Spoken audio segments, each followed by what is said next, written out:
24 घंटे नहीं हुए हैं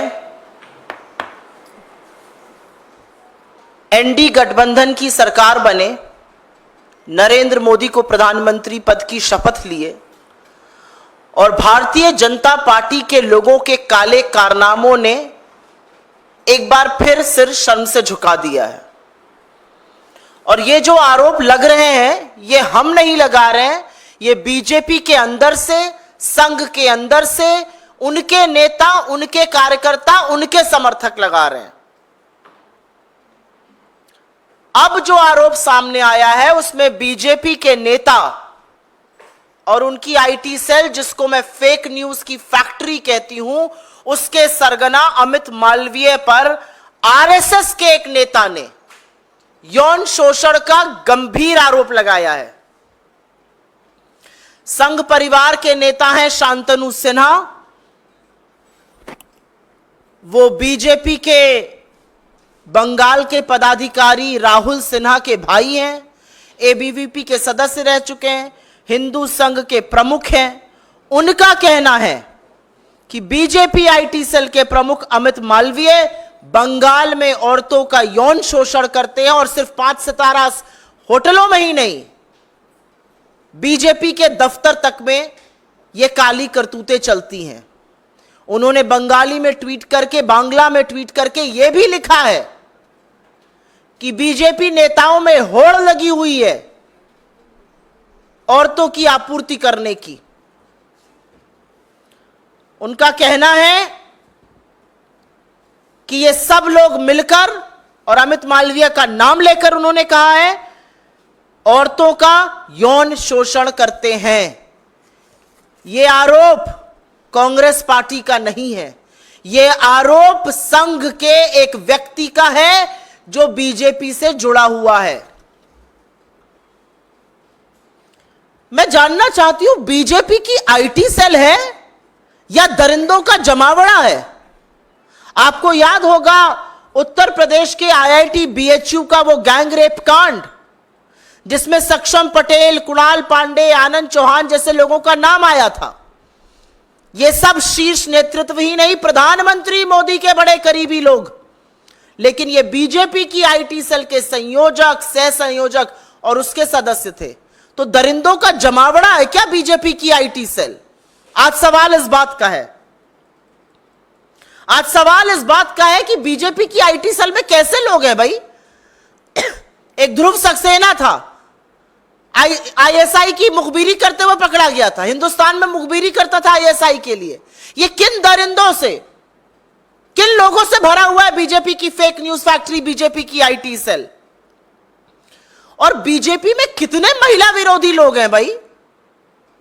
हाथरस से लेके लखीमपुर, लखीमपुर से लेके उन्नाव, उन्नाव से लेकर चाहे वो उत्तराखंड की अंकिता भंडारी हो, चाहे वो गुजरात की बेटी बिल्किस बानो हो, चाहे वो इस देश की सबसे होनहार खिलाड़ी बेटियां हो, हर बार आरोपी बीजेपी का नेता, कभी कुलदीप सेंगर, तो कभी चिन्मय आनंद, तो कभी ब्रजभूषण, तो कभी अंकिता भंडारी का हत्यारा जिसके पिता बीजेपी के नेता है। कैसे लोगों से बीजेपी भरी पड़ी है? और सवाल इस बात का है कि इतने गंभीर आरोप आपके एक बड़े पदाधिकारी के खिलाफ लगे, लेकिन एक शब्द नहीं बीजेपी की ओर से, कोई प्रतिक्रिया नहीं, कोई उस पर एक्शन लेने की बात नहीं। तो आज सवाल इस बात का है कि सुई टपक सन्नाटे का सच क्या है? किसको बचाया जा रहा है? क्यों बचाया जा रहा है? किसके कहने पर बचाया जा रहा है? अगर इतना बड़ा आरोप किसी बीजेपी के बड़े पदाधिकारी पर लगा है तो बीजेपी का नेतृत्व क्या कर रहा है? नरेंद्र मोदी किस मुंह से महिलाओं की संरक्षण की बात करते हैं जब वो संरक्षण हर बार आरोपी को देते हैं?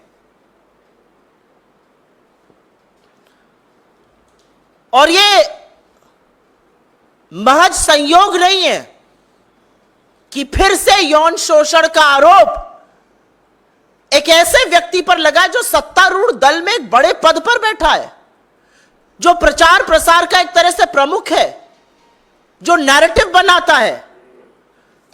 इस व्यक्ति ने अपना इतिहास इनका खखोल लीजिएगा, इतने ऐसे व्यक्ति को ऐसे पद पर बिठाना यह बीजेपी का नैतिक दिवालियापन दिखाता है। यह वो व्यक्ति है जिसने खुलेआम पोर्नोग्राफी की बात करी है। यह वो व्यक्ति है जिसने विपक्ष के खिलाफ झूठ, मनगढ़ंत कहानियां, हर तरह के षड्यंत्र रचे हैं। राजनीतिक प्रतिद्वंद्विता को किनारे रखकर इसने देश के प्रथम प्रधानमंत्री पंडित नेहरू तक को नहीं बख्शा। उनकी अपनी बहन और भतीजियों के साथ की फोटो को इसने दुष्प्रचार करके चलाया, लांछन लगाए। इस आदमी ने राहुल गांधी के बयानों को काट छाट कर उनकी छवि धूमिल करने का कुत्सित प्रयास किया। इस व्यक्ति ने तमाम मर्यादाओं को लांघते हुए सोनिया जी के खिलाफ, विपक्ष के तमाम नेताओं के खिलाफ दुष्प्रचार किया। कोई राजनीतिक मर्यादा, कोई राजनीतिक शुचिता इस आदमी ने नहीं रखी और एक ऐसी फेक न्यूज फैक्ट्री बना दी बीजेपी की, जो सिर्फ झूठ, सिर्फ मनगढ़ंत कहानियां, मनोहर कहानियां रचती है, आधा सच और पूरा झूठ फैलाती है। तो आज हमारी मांग है कि आरएसएस के एक वरिष्ठ पदाधिकारी के इस बयान पर बीजेपी क्या कर रही है। हमारी मांग है कि एक निष्पक्ष जांच हो। हमारी मांग है कि सच सामने आए और हमारी मांग है कि जब तक जांच पूरी तरह से कार्रवाई ना हो जाए, सत्तारूढ़ दल के इतने बड़े पद पर एक ऐसा व्यक्ति नहीं बैठ सकता है जिस पर इतने बड़े यौन शोषण के गंभीर आरोप लगे हैं। मैं पूछना चाहती हूं, मंत्रालय आवंटन तो अभी बाकी है, लेकिन क्या कोई नया बाल विकास मंत्री जो भी बनेगा या बनेंगी, वो भी पहले वाली की तरह आंखों पर पट्टी और मौन व्रत रख लेंगी? इस देश में राष्ट्रीय महिला आयोग तो है, वो सिर्फ विपक्ष में जब कुछ होता है तो जागती हैं।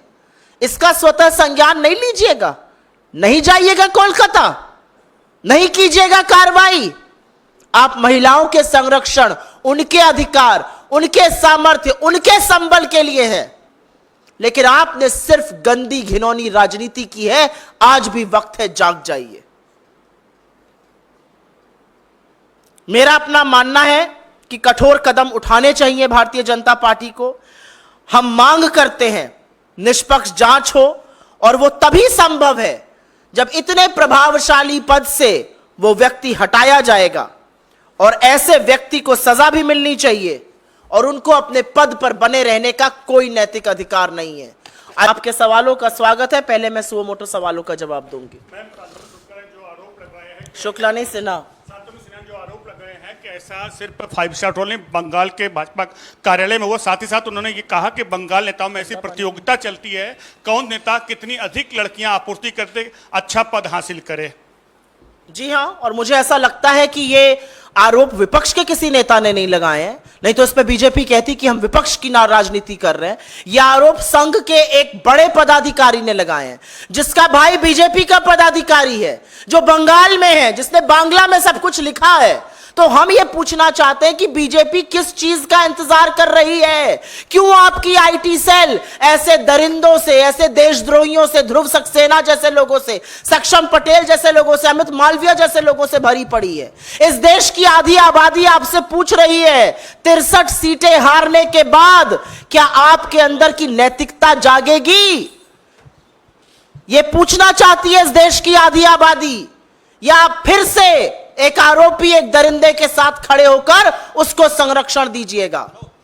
मैं जानना चाहती हूं, जो औरतों के नाम पर गंदी राजनीति करते हैं, क्या वो वहां जाएंगे? क्या इसका संज्ञान लेंगी नेशनल कमीशन ऑफ वुमेन की चीफ, या आंखों पर पट्टी और मुंह में दही जमाए चुप और मौन व्रत ले लेंगी? आज सवाल इस बात का है।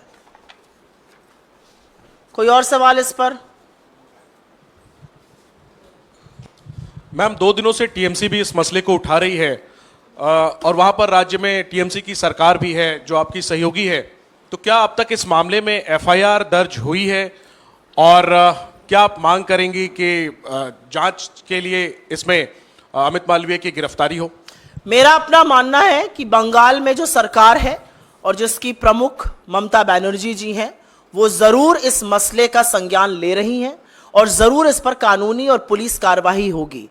अगर एक व्यक्ति इतने गंभीर आरोप लगा रहा है बीजेपी के एक प्रमुख पदाधिकारी पर, तो आपके सामने दो औचित्य हैं।